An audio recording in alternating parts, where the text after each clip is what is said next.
இங்கே உருளைக்கிழங்கு சப்பாத்தி பற்றி நான் பேசவே வரலைங்க.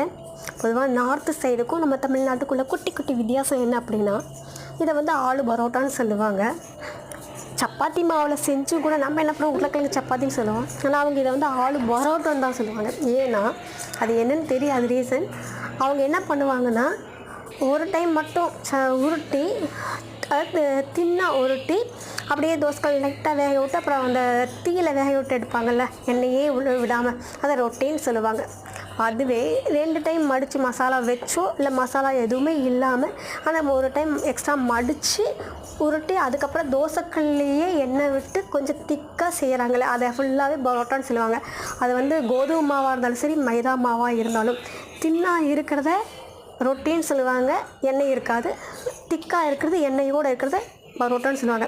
ஆனால் நம்ம என்ன பண்ணுறோம், கோதுமை மாவில் செய்கிறது எல்லாம் சப்பாத்திங்கிறோம் அல்லது ரொட்டிங்கிறோம். எண்ணெயில் மைதா மாவில் செய்கிறத மட்டும்தான் பரோட்டான்னு சொல்கிறோம். இதுதான் இங்கேயும் அங்கே நார்த் சைடுக்கு உள்ள வித்தியாசங்க எனக்கு தெரிஞ்சதுங்க.